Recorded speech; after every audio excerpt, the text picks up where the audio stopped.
capítulo 2, vamos a leer de manera alternada, versículo 1 lo leo yo, ustedes el 2. ¿Mateo qué, pastor?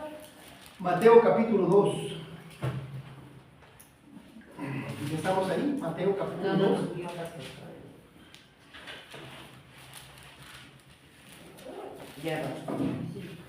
Bien, Mateo 2. La palabra de Dios dice así: cuando Jesús nació en Belén de Judea en días del rey Herodes, vinieron del oriente a Jerusalén unos magos, diciendo, ¿dónde está el rey de los judíos? Porque su estrella hemos visto en el oriente y venimos a adorarle. Oyendo esto, el rey Herodes se turbó y toda Jerusalén con él. Y convocados todos los principales sacerdotes y los escribas del pueblo, les preguntó dónde había de nacer el Cristo. Ellos le dijeron: en Belén de Judea, porque así está escrito por el profeta. Y tú, Belén, de la tierra de Judá, no eres la más pequeña entre los príncipes de Judá, porque de ti saldrá un guiador que apacentará a mi pueblo Israel. Entonces Herodes, llamando en secreto a los magos, indagó de ellos diligentemente el tiempo de la aparición de la estrella. Y enviándonos a Belén, dijo: id allá y averiguad con diligencia acerca del niño, y cuando lo halléis, hacedmelo saber, para que yo también vaya y le adore. Ellos, habiendo oído al rey, se fueron, y he aquí la estrella que habían visto en el oriente iba delante de ellos, hasta que llegando se detuvo sobre donde estaba el niño. Y al ver la estrella se regocijaron con muy grande gozo. Y al entrar en la casa, vieron al niño con su madre María, y postrándose, lo adoraron. Y abriendo sus tesoros, le ofrecieron presentes, oro, incienso y mirra. Pero siendo avisados por revelación en sueños que no volviesen a Herodes, regresaron a su tierra por otro camino. Después que partieron ellos, he aquí un ángel del Señor apareció en sueños a José y dijo: levántate y toma al niño y a su madre y huye a Egipto, y permanece allá hasta que yo te diga, porque acontecerá que Herodes buscará al niño para matarlo. Y él, despertando, tomó de noche al niño y a su madre y se fue a Egipto. Y estuvo allá hasta la muerte de Herodes, para que se cumpliese lo que dijo el Señor por medio del profeta, cuando dijo: de Egipto llamé a mi hijo. Herodes entonces, cuando se vio burlado por los magos, se enojó mucho y mandó matar a todos los niños menores de 2 años que había en Belén y en todos sus alrededores, conforme al tiempo que había inquirido de los magos. Entonces se cumplió lo que fue dicho por el profeta Jeremías, cuando dijo: Voz fue oída en Ramá, grande lamentación, lloro y gemido. Raquel que llora a sus hijos y no quiso ser consolada porque perecieron. Pero después de muerto Herodes, he aquí un ángel del Señor apareció en sueños a José en Egipto, diciendo: levántate, toma al niño y a su madre y vete a tierra de Israel, porque han muerto los que procuraban la muerte del niño. Entonces él se levantó y tomó al niño y a su madre y vino a tierra de Israel. Pero oyendo que Arquelao reinaba en Judea en lugar de Herodes su padre, tuvo temor de ir allá, pero avisado por revelación en sueños, se fue a la región de Galilea. Todos juntos. Y vino y habitó en la ciudad que se llama Nazaret, para que se cumpliese lo que fue dicho por los profetas, que había de ser llamado Nazareno. Bien. He titulado esa predicación: Cristo es Rey. Cristo es Rey. Es lo que enseña Mateo, pero también vamos a ver que en el mundo hay 200 países aproximadamente. 50 países tienen rey o emperador o monarca. Es decir, uno de cada 4 países en el mundo cuenta con un rey. España es un ejemplo, Reino Unido, Holanda. Y cuando un bebé nace de la realeza, es costumbre que le lleven, que le manden regalos, ¿no? Por ahí un escritor escribió todos sus libros en una memoria, en un libro grande, y se lo regaló. Por ahí un rey de África le regaló al último rey que tuvo Inglaterra, la monarquía de Inglaterra, le regaló todos los utensilios, sus juguetes de plata, vasito, cuchara, todo de plata para el bebé. Y son presentes que, algunos de estos presentes ni los han de de utilizar, ¿verdad? Pero es una costumbre entre reyes que se den obsequios, regalos cuando nace un bebé. Otra diseñadora de modas, toda la ropa del bebé para invierno y para calor, una muy importante, le hizo cosas así. Son presentes peculiares, ¿no? Este tipo de diseñadores que hacen cosas muy, muy bonitas para el mundo y muy costosas, se toman el tiempo porque son amigos probablemente y les dan presentes a los hijos de los reyes. Y es lo que vemos el baby shower, ¿no? Que es una costumbre anglosajona, que van y se le da presente. Ya el día de hoy ya se espera la revelación, ¿no? Si es bebé o si es niño, si es niña, digo, para no dar regalos que a veces no son inapropiados. Y son cosas que una cuna, un portabebés, cosas que va a servir o van a utilizar el bebé en los primeros años. Hay quienes se van un poquito más y les regalan cosas más grandes, ¿verdad?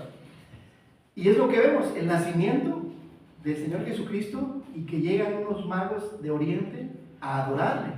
Vamos a ver esto en esta mañana. Vemos algunas cosas que a veces como iglesias no hacemos. No apacentamos la iglesia. ¿Qué es lo que hace ahí Cristo? Dice que Cristo nació para apacentar a su pueblo, Israel. Y a veces nosotros no apacentamos o no cuidamos de la iglesia de Dios. Vienen los magos de Oriente de lejos y le ofrecen regalos. Y a veces, ¿qué se espera de nosotros? Que le ofrezcamos regalos a Dios, porque Él es Rey y es digno de nuestra adoración. ¿Y cómo adoramos? A través de regalos. Y veremos qué regalos. Pues tal vez no tengo oro, incienso y mirra. Bueno, hay otras cosas que podemos ofrecer. Nuestro tiempo, nuestras fuerzas, nuestra vida. Y bueno, y algo muy bonito de José y de los magos, que dice que los magos fueron guiados por la estrella y cuando ya fueron, presentaron los presentes y avisados en revelación por un ángel que no regresaran con Herodes, sino que fueran por otro lado, y obedientemente fueron guiados. José les dice, en la misma noche le dice, ¿sabes qué? Levántate y vete a Egipto. Y él obedientemente, ya vimos eso en lo mismo pasado, fue guiado por la palabra de Dios y se fue a Egipto. Está un tiempo, después el ángel le dice, regresa, pero estaba aquel lado el hijo de Herodes, que era igual de terror que su papá, y después le dice, no, y vete a Galilea, que Galilea estaba en la parte norte, Jerusalén estaba en la parte de abajo, en la parte sur, y se va a vivir lejos, a más de 100 kilómetros, y es llamado Nazareno. Pero vemos a José escuchando la palabra de Dios y siendo guiado por la palabra de Dios. Nosotros tenemos, él no tenía la palabra revelada, nosotros la tenemos revelada y no la obedecemos, porque Dios nos pide algunas cosas y no lo hacemos. El capítulo 2 nos enseña que Cristo es Rey y digno de suprema adoración. Y el versículo para memorizar es el versículo 2, vamos ahí, Mateo capítulo 2, versículo 2, y vamos a leer juntos. Mateo 2, versículo 2. Dice, diciendo, todos juntos, 1, 2, 3, diciendo, ¿dónde está el Rey de los judíos que ha nacido? Porque su estrella hemos visto del oriente y venimos a adorarle. O sea, ¿quién es Cristo? Es Rey. ¿Y qué vinieron a hacer los magos? A adorarle. Entonces, porque Cristo es Rey, tú debes adorarle. De ahí sale la proposición. ¿Tiene lógica lo que estoy diciendo? Porque Cristo es el Rey, tú debes adorarle. ¿Cómo? Cuidando de la iglesia por medio de regalos y siendo guiados por sus palabras, siendo guiado por su palabra. Entonces, porque Cristo es Rey, tú debes adorarle. Primero, ¿cómo? Apacentando la iglesia.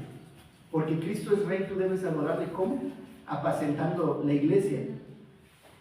Esta palabra magos tal vez nos hace un poco de ruido, porque nos imaginamos a un mago con su sombrero y desapareciendo cosas, ¿verdad? No era el significado en aquel entonces. La palabra era sabio. Esa era la palabra, sabio.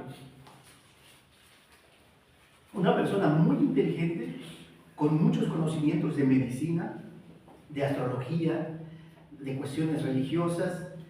Y cuando estudiamos este texto y vamos a también hay historiadores, aunque el texto no lo dice y por eso no enseñamos, pero cuando tú estudias a Tertuliano en el siglo II, él escribió sobre esta llegada. ¿Quiénes, cuando escribieron los judíos que llegaron a buscar a Jesús, al rey de los judíos, dice que llegaron 3 reyes, es lo que escribe. Por eso hoy la tradición dice que son reyes magos, porque si te vas a la historia, dice que si eran reyes, venían de otros países, venían a adorarle.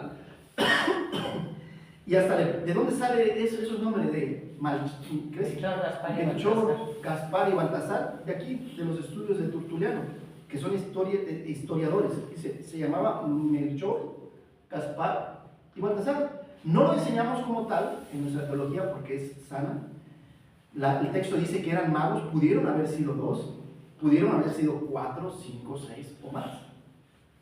Pero cuando estudias la historia, no están tan desfasados los que andan ahí pregonando el Día de Reyes, según la historia, pero respetamos el texto, creemos que eran más de 2.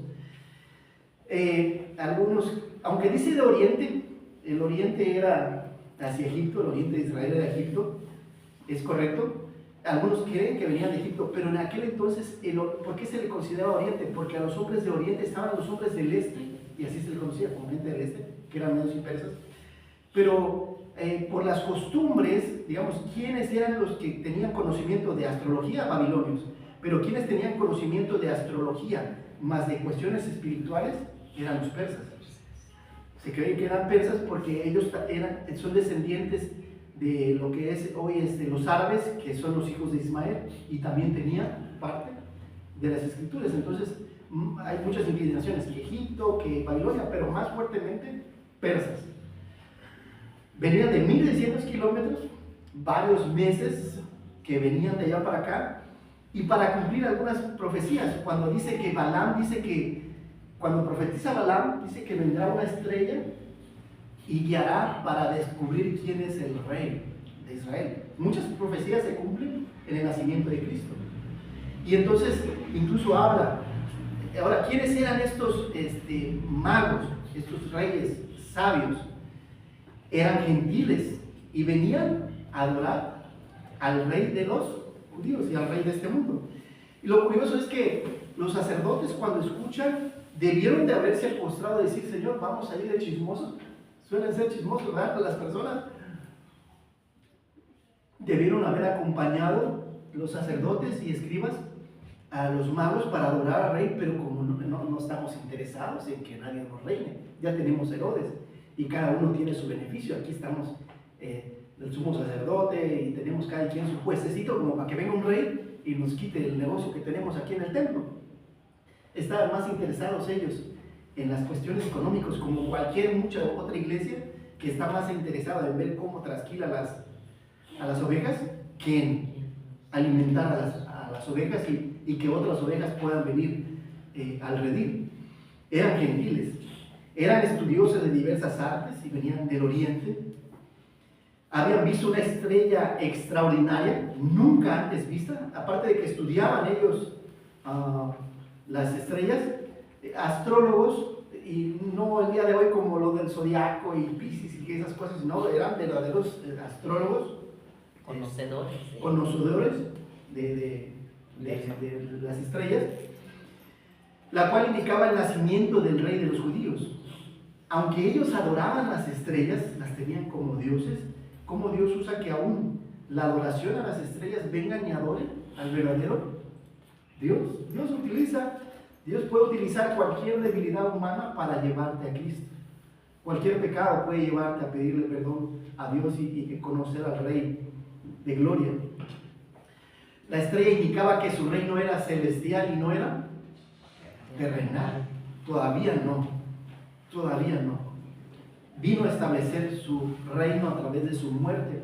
Primero tenía que nacer, por supuesto, y tener un cuerpo para identificarse con el nuestro. Ya vimos esto de su cuerpo carnal y su cuerpo, su deidad, y poder morir y llevar en él el pecado de todos nosotros, pero después resucitar y también decirnos y animarnos, hermanos, hay vida después de la muerte. Jesús nació en Belén de Judea cuando Herodes, el gran rey, era el rey de ese país. Él gobernó como 70 años, Herodes, y fue uno de los más terribles y despiadados. Ahora llegan y preguntan, imagínense, llegan y le preguntan al rey Herodes. Herodes era idumeo, descendiente de Esaú. Y entonces, él siendo rey ilegítimo, porque Edom era otro país, él siendo un rey ilegítimo, vienen y te dicen, ¿sabes qué? Hay un rey que va a nacer, el rey de los judíos. ¿Cómo? ¿Me van a quitar mi corona y mi cetro? No le gustó para nada. Y dice, ¿dónde está el niño que nació para ser el rey de los judíos? Vimos su estrella en el oriente y hemos venido a adorarlo. Y hemos venido a reconocer que Cristo es rey. Y por eso los regalos. Que ese tipo de regalos solamente se daba exclusivamente a los reyes.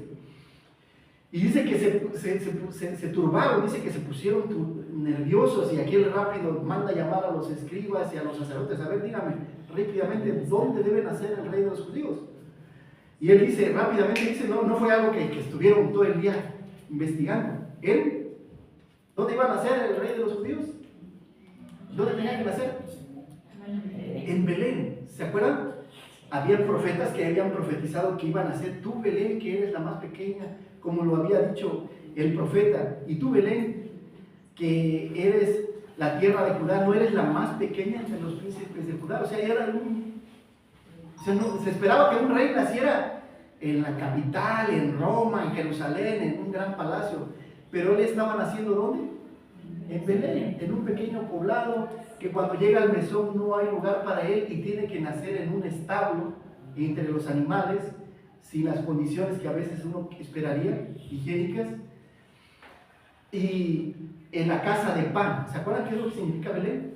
Que Cristo mismo es, dijo él, yo soy el pan de vida, el que come de mí no tendrá hambre jamás.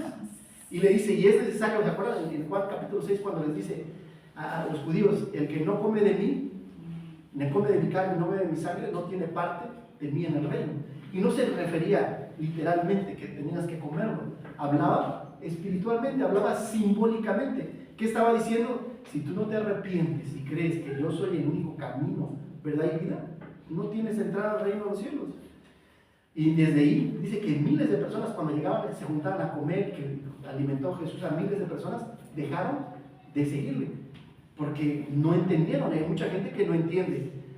Por eso algunos el día de hoy dan una oblea y es Cristo y es el pan, y si no lo comes no tienes acceso. No está diciendo físicamente, no lo han entendido todavía, lo está diciendo simbólicamente, porque de ti saldrá de Belén un guiador que apacentará a mi pueblo Israel. ¿Qué es lo que vino Jesús a hacer?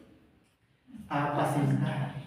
Como un pastor apacienta a las ovejas, a cuidarlas, a alimentarlas, a proveerles, a guiarlas por lugares de descanso, ¿no? Jehová es mi pastor, nada me faltará. En lugares de delicados pastos me pasará. Me guiará por sendas de justicia, por caminos buenos, deleitosos, no por caminos no peligrosos y dañinos. Eso es lo que hace un pastor. Cristo vino a apacentar a la iglesia, a mi pueblo Israel. Y entonces después llama a los sabios en secreto, mira, díganme que dónde está, cuándo apareció, de dónde viene, y cuando ustedes vean, me avisan, ¿no? Pero ¿será que él quería adorar a Jesús? No. ¿Qué quería hacerlo? Después vemos que después manda a matar a los niños, ¿se acuerdan? Sí. Y entonces los manda, ¿no? Porque de alguna manera la estrella había desaparecido, se ven perdidos en Jerusalén, eso sucede en Jerusalén, y entonces van camino a Belén, y ya cuando van nuevamente camino a Belén, vuelve a aparecer la estrella. Algunos creen que era un cometa que desapareció, que era algo sobrenatural que Dios hizo, que nunca más se ha visto, igual que el nacimiento de Cristo. Es una vez y para siempre, un acontecimiento que jamás va a volver a suceder, porque nació de una virgen sin necesidad de un varón. En la Biblia, apacentar significa alimentar, cuidar, guiar y proteger espiritualmente a las personas, a las ovejas. No solo en el sentido literal de dar pasto al ganado, sino principalmente a través de la enseñanza. Nos alimentamos que esto es pan, esto es carne, esto es leche, esto es agua, y entonces nos alimentamos de ella.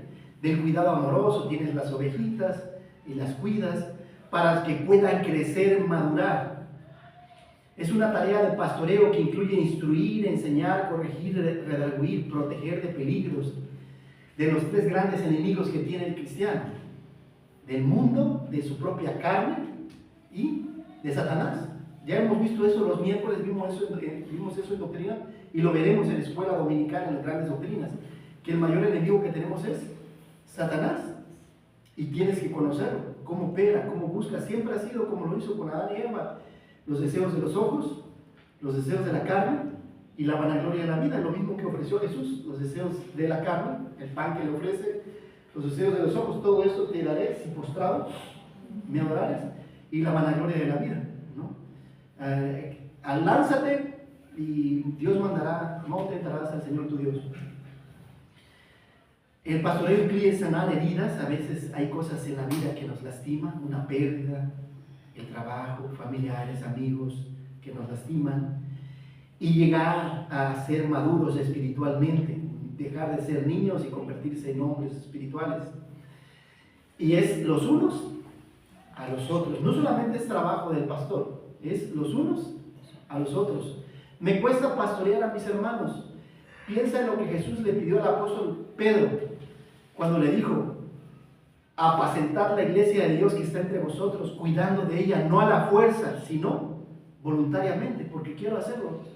No por ganancia deshonesta, no porque tengo algún beneficio, sino con ánimo pronto, como dice el hermano Salvador, ánimo. No como teniendo señorío sobre los que están a vuestro cuidado. O sea, como yo soy el jefe y ustedes tienen que cuadrar, sino siendo ejemplo de la iglesia. ¿Qué cosas debo cuidar? ¿Qué cosas debo apacentar? Primero, la iglesia. La iglesia, la familia y tus finanzas. No vamos a poder ver todas. 3 cosas que quiero ver. ¿Qué cosas debemos apacentar? La iglesia. Cuando Cristo le pide a Pedro 3 veces, le dice: Pedro, ¿me amas? ¿Qué cosa le dice Jesús? ¿Se acuerdan? Jesús le dice a Pedro: Pedro, ¿me amas? ¿Qué cosa le dice Pedro a Jesús? Sí, tú sabes que te ama. ¿Y qué le dice Cristo? Apacienta mis ovejas. Y otra vez vuelve a preguntarle a Cristo a Pedro: Pedro, ¿me amas? Señor, tú sabes que te amas. Y le pregunta a Cristo, le vuelve a decir: apacienta mis corderos. O sea, es un sinónimo. Y otra vez le vuelve a preguntar Jesús a Pedro: Pedro, ¿me amas? Señor, tú lo sabes todo, sabes que te amo. Apacienta mis ovejas. ¿Qué está diciendo Jesús a Pedro? Que es importante que cuidemos de la grey de Dios. Es importante que cuidemos de los hermanos, que los animemos, que oremos por ellos, que les demos una llamada: hermana, no te he visto, hermano, no te he visto. Ánimo, hermano, que con la salud. Dios quiere que cuidemos de la iglesia. Por supuesto, también de las cosas que incluye la iglesia, el templo y las cosas que Dios nos ha dado. Cuidamos la silla, cuidamos la luz, cuidamos las cosas que Dios nos da.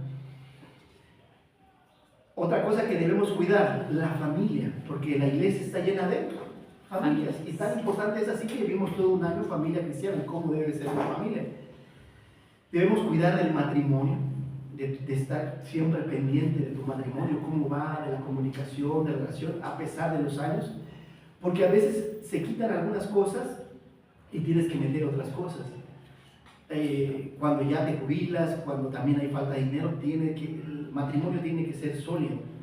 Y en la medida en que tú creces como varón y tú como mujer y conoces a Dios, ya hemos visto eso en el triángulo del amor, fortalecemos a los hijos, ¿no? ¿Cómo enseñamos a nuestros hijos? Por medio del ejemplo. La mejor forma que debemos enseñar a los hijos es por medio del ejemplo. Y cuidando tu fe, siendo diligentes, ¿no? Para que podamos presentar defensa de nuestra fe. ¿Qué cosas debo cuidar? Tus finanzas. La mayor cantidad de problemas que tú tienes en la vida tiene que ver con el dinero. Y entonces tienes que aprender. Ya hemos predicado algunas veces, no hemos tenido tal vez un curso a fondo sobre las finanzas. Tal vez dentro de doctrina vamos a ver, yo creo que voy a meter ese punto de mayordomía. Tiene que ver con el dinero, el 80% de tus problemas. Tiene que ver con la educación, tiene que ver con dinero. ¿Sí o no? El hogar tiene que ver con dinero. El trabajo, la salud. Y entonces el principio del ahorro es el 20% y a veces no ahorramos nada. No solamente nos gastamos el 100% de lo que ingresa, el 110%. Y llega la quincena y ya debemos más de lo que ingresamos. Entonces debemos tener también cuidado de las finanzas. La primera verdad nos lleva a la segunda verdad. Porque Cristo es Rey, tú debes adorarle. ¿Cómo? Ofreciéndole regalos. Ofreciéndole regalos. ¿Qué es lo que estaban diciendo estos reyes magos al dar al niño Jesús esos regalos? Reconocían que Cristo es el Rey. Eso es lo que estaban diciendo. Cristo es Rey. Es lo que están diciendo. Después de escuchar al rey, a Herodes, los sabios salen hacia Belén. Delante de ellos iba la misma estrella que habían visto en su país. Y finalmente se detiene sobre la casa donde estaba el niño. Y ahora, el momento en que los pastores van y adoran, cuando nace el bebé, no es el mismo tiempo que... Aunque cuando tú ves las pastorelas, ves a los magos y ves a María y ves a los pastores alrededor, pero son dos imágenes completamente diferentes y tiempos desfasados. Aunque pues tal vez por darle la emoción, los juntan. Y se pusieron felices, dice que se llenaron de gozos al ver la estrella y que habían llegado al fin. Cuando entran a la casa, ven al niño con María su madre, ¿y qué hacen? Se arrodillaron. Imagínate, reyes arrodillándose y le adoraron. Arrodillarse es arrodillarse así literalmente, pero adorarlo es adorarse a tierra. Entonces, no solamente lo estimaban como rey, sino como Dios, porque lo adoraron como rey y como Dios. Sabían. Y ahora, ¿de dónde habían adquirido ese conocimiento? Pues acuérdense que Daniel había andado por allá y había enseñado. Él era el rey de los magos cuando sirvió a Nabucodonosor y sirvió a Ciro y sirvió a... ¿Aquí fue el otro? A Darío, y también sirvió a uno de los hijos de Nabonido, que sirvió a 4 reyes babilonios. Pues dejó una gran escuela de la palabra de Dios, y entonces venían a ver, oye, bien nace el rey, el creador del universo, y eran hombres muy inteligentes. Y ahora dice, cada uno abrieron los cofres que traían, que llevaban, y le regalaron ¿qué cosas? Oro, incienso y mirra. Que significa cada uno de esos, tiene un significado, que solamente estos regalos eran sumamente caros, no eran, crean ustedes que eran algo que encontrabas en el mercadito. La mirra era traída de África, el incienso, el oro, para empezar, era oro, dinero, que imagínate también Dios, esa misma noche agarra camino María y José a Egipto y llevan oro que les va a servir para vivir algunos años en Egipto. El incienso solamente era para adorar ¿a quién? A Dios. Con el incienso tú adorabas a los dioses. Cuando estaba el templo de Salomón y entraban los sacerdotes, ¿se acuerdan que había un lugar donde se ofrecía incienso y olor fragante para Dios? Porque Jesucristo es Dios. Y la mirra era para poder sanar heridas, que daba el sufrimiento, significaba el sufrimiento que iba a tener Cristo por nuestros pecados. Y era un bálsamo muy especial que tiene usos medicinales para poder sanar heridas. Pero son regalos muy, muy caros. Dios les avisó, ahora ya se van a retirar, y les avisa en sueños por medio de un ángel que vayan y se vayan por otro lado, obedientemente, para su país. Ahora, ¿qué nos está enseñando? Que debemos ofrecerle a Dios regalos. Dios nos ha dado talentos, está la parábola de los talentos. Y dice que un rey se va y deja a 3 de sus siervos. A uno le da 5 talentos, a otro le da 3 y a otro le da 1. Ahora, un talento de oro pesa 175 kilos. Y el oro hoy en México vale aproximadamente 3 millones de pesos. A uno le da 5 talentos, 175 kilos, son como 525 millones. Ve y haz negocios y después te voy a pedir cuentas. A otro le da 2 talentos, 70 kilos, 210 millones de pesos. Y al que menos le da 105 millones de pesos. Imagínense, 105 millones de pesos. Y después regresan.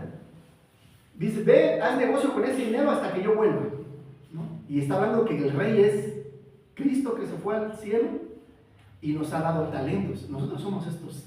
A uno nos ha dado más, 5, a otro nos ha dado 3, a otro nos ha dado 1. Durante todo el tiempo de nuestra vida Dios nos ha dado millones de pesos, ¿verdad? En comida, lo hemos gastado en comida, hospedaje, educación, casa, carro y muchas cosas. Cada uno tiene diversas habilidades, talentos, además de los recursos materiales, económicos e intelectuales y el tiempo precioso que Dios nos ha concedido. En todo eso debemos ser intencionales, haciendo todo lo posible para poner todos estos recursos materiales, físicos y espirituales al servicio de la obra de Dios, porque Dios va a regresar y te va a pedir cuentas. Y dice que regresa y al primero le dice, a ver, ¿qué hiciste? Dice, no, me diste 5 y saqué otros 5. Ah, muy bien. Bien, siervo y fiel. En lo poco fuiste fiel, en lo mucho te pondré. Y también está, y esta parábola es la de las 10 minas. Como te di 10 minas, te voy a dar 10 ciudades. Y de ahí sale el principio de que lo que tú hagas aquí para el Señor, Dios te lo piensa recompensar en esta vida y en la venidera. En la parábola de las 10 minas dice, hice otras 10 minas. Ah, bueno, denle 10 ciudades. Cuando tú estudias el Apocalipsis, el libro de Revelación de Juan, y uno de los autores, que es Pentecostés, dice que cuando vea fidelidad en ti, en la vida, en las cosas que Dios te ha dado, Dios te piensa dar más cosas. Si tú fuiste fiel con las cosas que Dios te da, Dios, cuando venga en su reinado, te va a dar ciudades. David va a ser el regente, Cristo el rey, el secretario de gobernación, David, pero Dios va a poner a administrar los países de este mundo en la medida en que seamos fieles con las cosas que Dios nos ha dado. No solamente hay recompensa en esta vida, sino también cuando Él reine, en la medida en que Dios te bueno, es que tú eres bueno, o sea, tú eres bueno administrando, eres buen siervo, te encargo, pero ¿qué le pasa? Con el que le dio 2 también, pero el que le dio 1 dice que lo escondió, le dio miedo poder no se me fuera a perder y no hizo nada, y dice, quítenle a este y dénselo al que sabe administrar. Por eso Dios también a lo largo de los años, ¿por qué algunos tienen más y algunos menos? Porque dice que manos que dan nunca estarán vacías. Y entonces si tú estás dando, Dios, este es bueno, este sabe dar, es bueno administrando, es generoso. Pero aquel que es apretado, que ay, que no, ¿cómo voy a...? No le da, no, quítale lo que tiene, porque no sabe para qué se lo ha dado. Se lo ha dado para que lo tenga él solo, para que pueda ayudar a otras personas. Los 2 primeros sirvientes aceptaron el desafío y sus esfuerzos fueron recompensados. Entregaron sus vidas y sus recursos para engrandecer la obra del Señor. Y Él los recompensó dándoles el doble de lo que tenían en esta vida y en la venidera. El tercer siervo tuvo miedo, que es lo que vimos, ¿se acuerdan del domingo pasado? No tengas miedo, cuando le dice a María y a José. Muchas veces tenemos miedo de vivir por fe. Y nos cuesta dar nuestro tiempo, nuestro dinero, nuestro esfuerzo para que otros puedan conocer a Cristo. Y bueno, perdió la oportunidad de multiplicar el talento que Dios le había dado. Dios nos ha dado muchos talentos, inteligencia, sabiduría. Aquí Gris sabe cómo cuidar a los niños, César el talento de la música, ustedes saben el talento de la cocina, de la limpieza, y entonces lo ponemos al servicio de Dios. Y todos ponemos nuestro granito de arena y podemos. Algunos son muy buenos, yo sé que platicando con algunos de ustedes son buenos conversando. Y ustedes conversando, si metieran en sus pláticas a Dios, esos talentos son los que Dios quiere que utilices para que otras personas conozcan a Cristo. No hay excusas para no utilizar los dones y talentos personales que tenemos en esta vida para exaltar a Dios y alcanzar a otras personas para Cristo. Si estamos fallando en esto, no podemos decir soy inocente.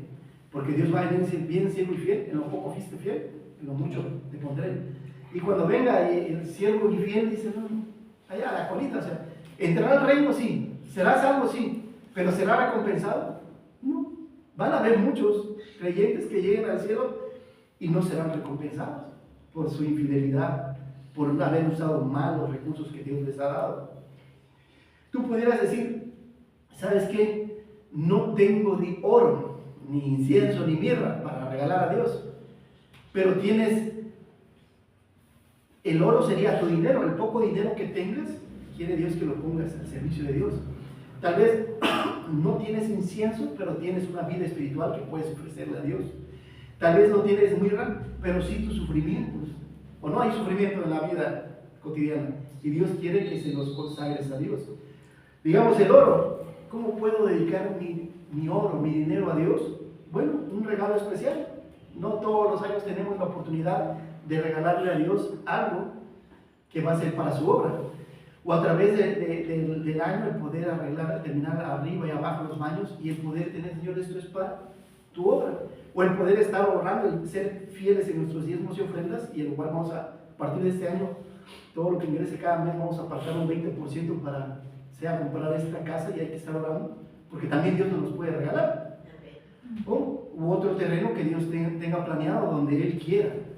Realmente nos hace falta ser obedientes como fue José y María, y permitiendo ser guiados por Dios, por los ángeles. Antes Dios ha hablado por muchas maneras. Hebreos 1:2 dice, Dios ha hablado por sueños, por revelaciones, pero el día de hoy nos ha hablado por medio de su Hijo y su palabra. No necesitamos sueños y que venga y me comí unos tacos, quién sabe qué soñé. Tenemos su palabra, no necesitamos ahí de estar interpretando los sueños. Asistiendo a la iglesia también, parte del incienso, de ofrecer nuestras vidas como sacrificio vivo y santo, agradable a Dios, que es vuestro culto racional de día en día, que nos ofrezcamos como sacrificio. Ahí va a estar el pecado y va a estar llamándonos y va a estar haciéndonos así y querer engancharnos de ir, pero es como ofrecemos nuestro incienso a Dios por medio de una vida espiritual y no carnal, que agrade a Dios. Cuando llega alguna familia a la casa, que seamos espirituales y no carnales, porque tenemos las dos versiones, tenemos la carne y tenemos el espíritu, pero que cada vez que surge un problema en la iglesia, que salga el hombre espiritual, la mujer espiritual, y no el hombre o la mujer carnal. Tenemos una vida, el tiempo.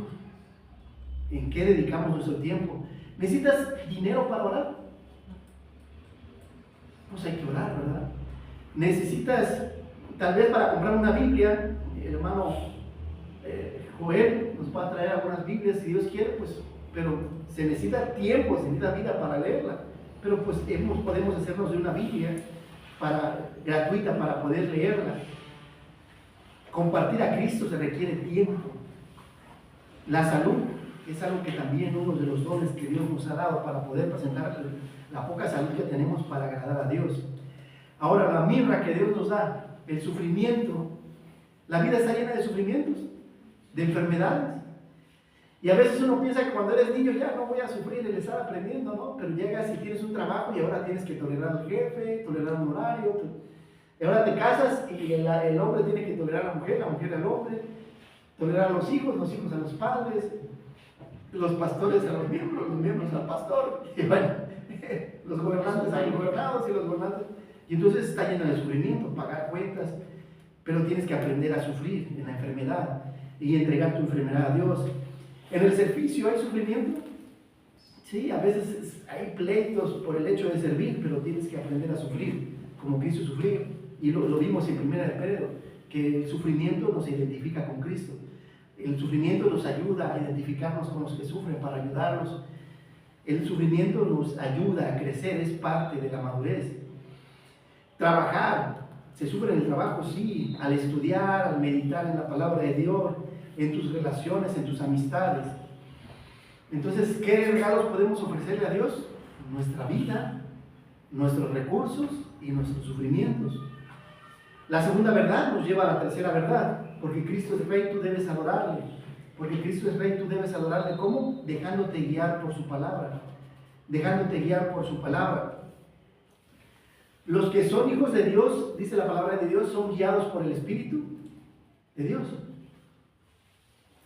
Ahora, vimos eso, ¿no? Vimos que los magos fueron guiados por la estrella, que era la voluntad de Dios. Después, cuando regresan a su tierra, un ángel les habla en sueño. De ahí José y María salen a Egipto porque un ángel les avisó, regresan de Egipto porque un ángel les avisa, y de ahí no se van a vivir a Judea, que está en el sur, se van a vivir a Galilea, que está en el norte, a unos 120 kilómetros de aquel lado, el hijo de Herodes, porque es guiado por la revelación de Dios. Nosotros debemos ser guiados ¿por quién? Por su palabra. Y no debemos tomar decisiones a la ligera. Cambiarse de domicilio es algo muy importante, tienes que tomar en cuenta a Dios. ¿Es lo que Dios quiere o es mi sentimiento? ¿O son mis emociones?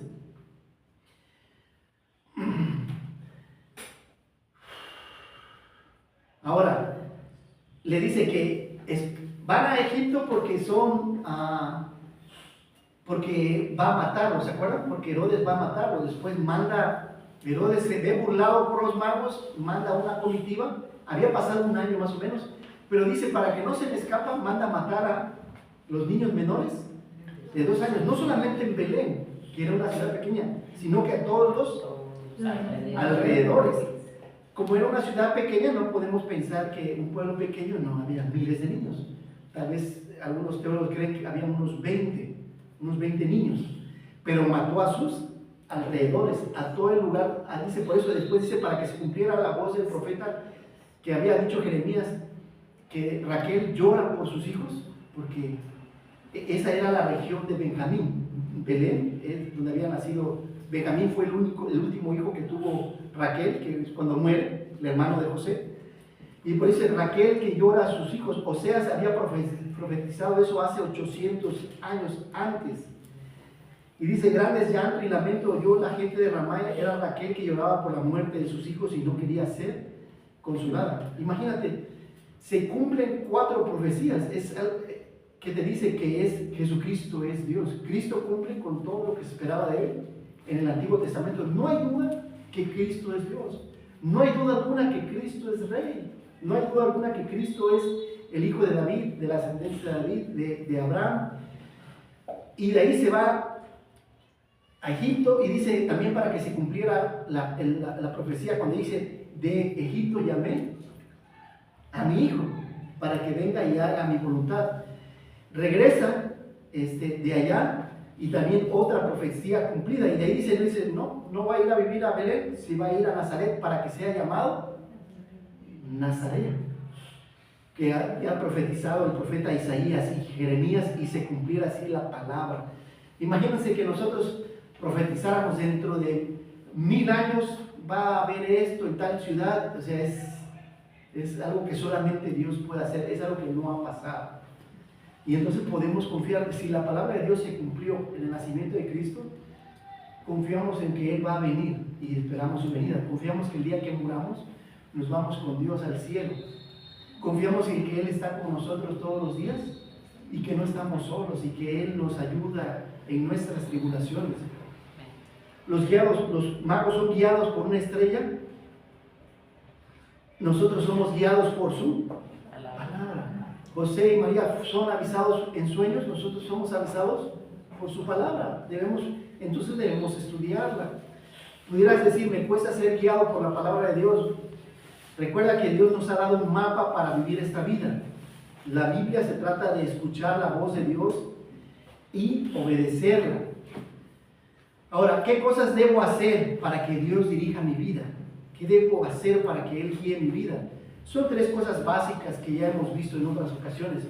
Primero orar, después meditar en su palabra y después compartir a otros que Cristo es el Rey de los judíos, que Cristo es el Rey de nuestras vidas. Y significa orar, significa hablar con Dios y descansar en Él.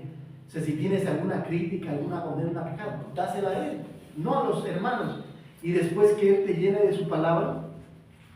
Y meditar en su palabra significa leer, estudiar, memorizar, meditar y poner en práctica la palabra de Dios. No solamente es leerla. Si hay algunos tal vez que están a punto de terminar de leer la Biblia este año, ¿verdad? No sé si algunos ya lo terminaron. Y bueno, tenemos un premio especial para ellos para el próximo domingo. Espero que puedan terminarla de leer, porque Dios dice, bienaventurado el varón que lee las palabras de este libro. Dios da una bendición especial a todo aquel que lee las palabras. Y varón se refiere a valiente. Bienaventurado el hombre o la mujer valiente que lee las palabras de este libro. Y entonces es poner en práctica, leerla, estudiarla. Tengo alguna duda en alguna palabra, no a través del internet, a través de su palabra, meditarla, memorizarla, que la palabra siempre esté en nuestros corazones y en nuestra mente, y no puedo dormir, estar pensando en ella, voy en el camión, y ponerla en práctica. Lo que hemos visto ahorita, la adoración que Dios espera en nuestras vidas, el discipulado, el evangelismo, el compañerismo, para que otras personas puedan conocer que Jesucristo es el Rey el permitirme ser guiado por su palabra, el poder escuchar la voz de Dios, y Dios nos va a pedir diferentes cosas a cada uno de nosotros. A Noé le pidió que construyeran arca. A nosotros, ¿qué nos está pidiendo? Que construyamos una iglesia, un templo para que se adore su nombre, que construyamos familias fuertes en la fe, que construyamos vidas que le agraden. A Abraham, Dios le pidió que dejara uno de los calderos, dejara su familia, su parentela y viniera para que pudiera ser parte de una gran familia que no pudiera ser contada. Nosotros, Dios nos ha traído de diferentes lugares, de Chiapas, de Veracruz, de San Luis, no sé de dónde más hay personas, y nos ha reunido como una familia para que podamos adorar su nombre. Y al igual que Moisés, Dios llamó a su pueblo de Egipto, del mundo, para que vinieran y le sirvieran y le adoraran. Dios nos llamó del mundo para que vengamos a su iglesia y le podamos adorar. Y entonces toda la palabra nos está guiando y nos está diciendo: Cristo es el Rey, adórale. Adórale por medio de regalos, adórales apacentando y cuidando la iglesia, adórale permitiéndote ser guiado por su palabra, ¿no? Permitiéndoles que Dios sea quien guíe tu vida. Las grandes decisiones que uno toma es quiénes son mis amigos, con quién me voy a casar, la vocación, con quién voy a trabajar, pero también quién va a guiar mi vida, ¿no? ¿Quién es la persona que va en el carro? ¿Yo soy el que va manejando mi vida? ¿O Dios va manejando mi vida y yo voy atrás? Y permito que Él me lleve. Te va a llevar por lugares deleitosos, pero también te va a llevar a veces por el valle, aunque ande en valle de sombra de muerte, no te veré mal alguno. Algunas veces vas a tener que luchar con enfermedades, van a venir necesidades económicas, problemas con los hijos, con la pareja, problemas en la iglesia, tribulaciones en el mundo, pero debes saber que Dios es el que está permitiendo todo eso, que Dios permite de su mano que puedas ver todo eso. Entonces hoy nos está pidiendo, porque Cristo es Rey, tú debes adorarle. Primero, ¿cómo? Apacentando la iglesia. Segundo, porque Cristo es Rey, tú debes adorarle. ¿Cómo? Ofreciéndole regalos, tu vida, tu tiempo, tus fuerzas. Y tres, porque Cristo es Rey, tú debes adorarle. ¿Cómo? Dejándote guiar por su palabra, y eso requiere tiempo y esfuerzo. Vamos a ponernos de pie y vamos a orar.